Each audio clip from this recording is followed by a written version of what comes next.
Nakasign out. Duterte daw yan.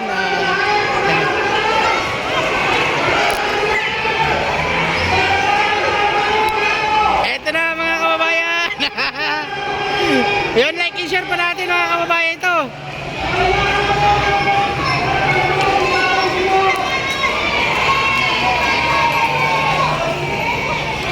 Dito tayo ngayon dahil salamat lang po tayo.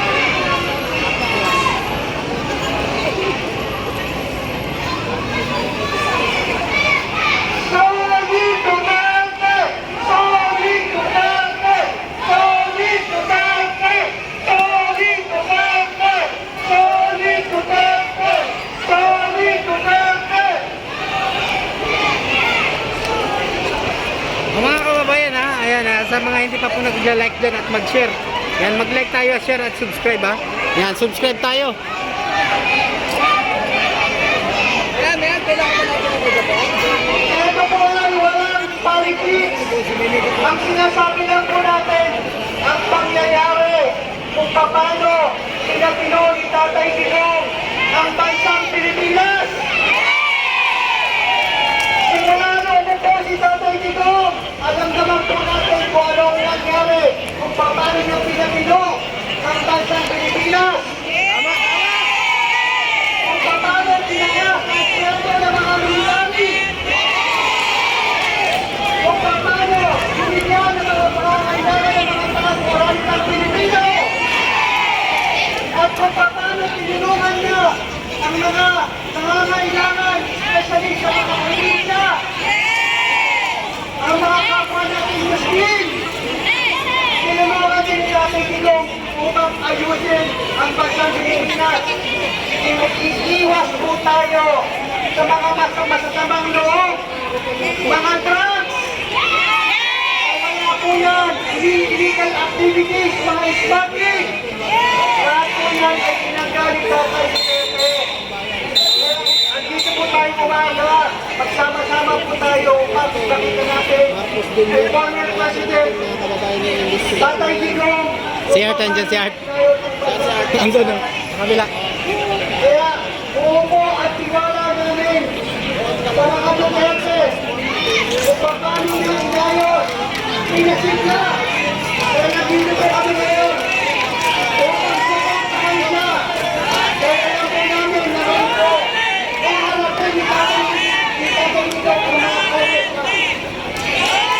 Sama-sama po tayo.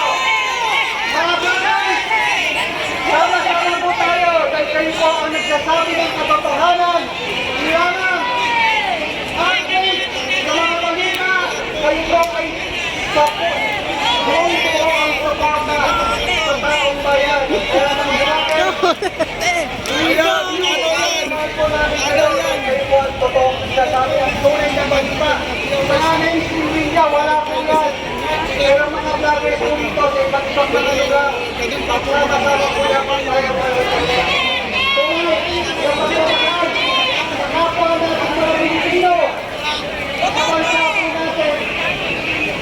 Oh, ito na mga kababayan, magkakaalaman na to. Ayan.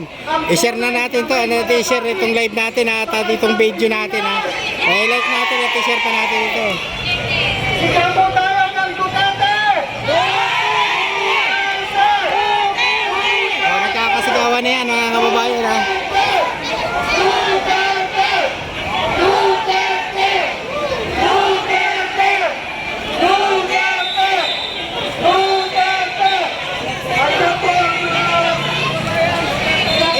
Baka pwede maki-subscribe ng YouTube channel natin at mag-like mga kababayan, mag-like tayo ha, mag-like tayo.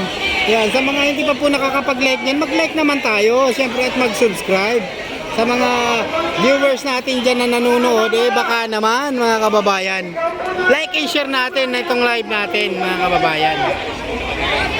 Isang sigaw na po tayo, 3 beses.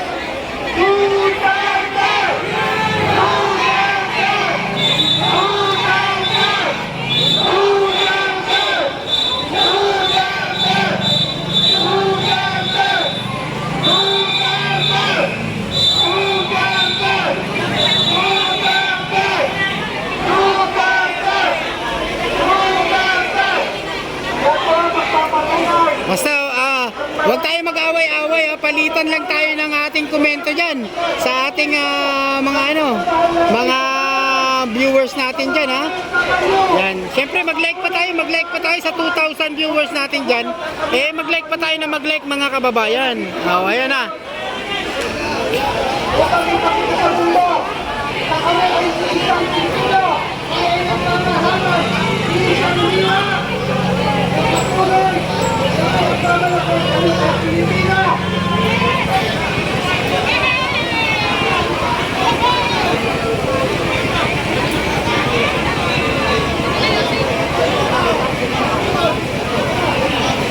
Mamaya papakita natin kung gaano karami po yung pulis doon sa may harapan ng batasan, mga kababayan, ha.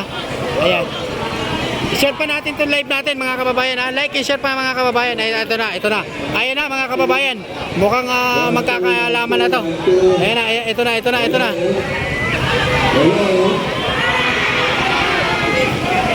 Tayo po ay nandito ngayon upang makapasalamat lang sa taong nagmamahal at sa mga malalitan at mahihirap na napakagulong lugar noong araw.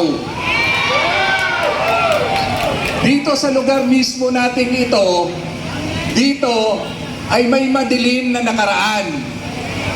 At daman-dama natin yung panahon na hindi pa si Presidente Duterte sarit-sarit krimen, sarit-saring pangyayari na dulot, lahat ng krimen dito dulot sa illegal na droga. Libo-libong pamilya biktima sa droga ang kanilang mga anak.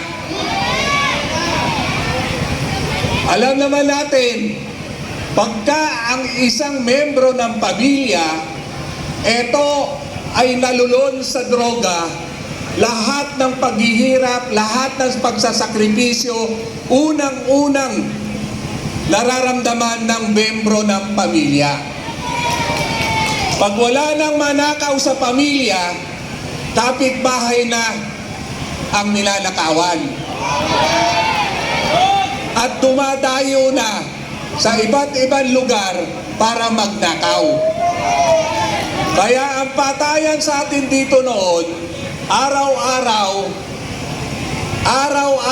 may pamilyang lumuluha dahil biktima sa krimen na dulot ng illegal na droga. Wala nang tayong masasandalan noon dahil hindi natin maramdaman na ultimo ang ating mga kapulisan na wala na tayo ng tiwala.